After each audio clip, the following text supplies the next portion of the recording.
কিন্তু তুমি যে সমালোচনা করলা, চাপাদির হুমকি দিলা, তোমার ডিপার্টমেন্ট কি করছে? তোমার ডিপার্টমেন্ট যে গাড়ির ড্রাইভারদের রক্তের ঘামকে রক্তে বানিয়ে রক্ত ঘাম করা পয়সাকে নিয়ে যাচ্ছে, ওর সাথে আনন্দের অস্ত্র না, তার স্বপ্ন ভঙ্গের অস্ত্র জড়িত আছে। কথা কোন ঠিক কিনা? ওর রক্ত পানি করা সম্পদ তুমি হাত পেতে জোর করে নিচ্ছ। এতিমখানায় কেউ জোর করে টাকা পয়সা নেয় না। কথা বলেন ঠিক কিনা? এতিমখানায় যে টাকাটা দেওয়া হয়, ওই টাকা হোক কওমি হোক আলী, আমি সেই বিধাভেদ করছি না ভাইয়েরা আমার।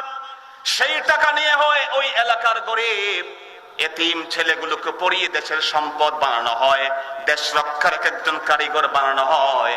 আর তুমি যে হাত পেতে ভিক্ষা করে টাকাটা নিচ্ছ, জোর করে চাঁদাবাজি করছো, তোমার ওই দেশের টাকাটা তুমি বিদেশে পাচার করে বাংলাদেশকে তুমি দুর্নীতিতে চ্যাম্পিয়ন করছো। কথা বলেন ঠিক না? এই জন্য তুমি কোন জায়গাতে আছো এটা হিসাব করো। তোমার ভালো না লাগলে তুমি অন্যত্র চলে যাও। এই দেশে মুসলমানরা থাকবে। কথা বলেন ঠিক কিনা? এই দেশে যেই থাকবে ইসলামকে নিয়ে থাকতে হবে। কথা বলেন ঠিক কিনা? এই দেশে মুসলমানদের দেশ, এই দেশে ইসলাম থাকবে। দান সদকা আলেম ওলামাদের কাছে মানুষ গিয়ে করবে। এই দান সদকা তোমার মতো জুচ্ছুরের কথা শুনে বন্ধ করা হবে। আজকের যে এই মুসলিম নামধারী কিছু উগ্র সন্ত্রাসীরা উল্টাপাল্টা কথা বলছে মুসলমানদের বিরুদ্ধে, দেশ ছেড়ে চলে যাওয়ার হুমকি দিচ্ছে। কথা বলেন ঠিক কিনা? কথা বলছে হাত ভেঙে দেওয়ার। কথা বলেন ঠিক কিনা? এগুলোর পিছনে আলেমদেরও সমস্যা আছে। আছে না নাই? ওদেরকে আমরা শিখিয়েছি কেমনে একজন আলেম আরেকজন আলেমকে বদনাম করতে হয়।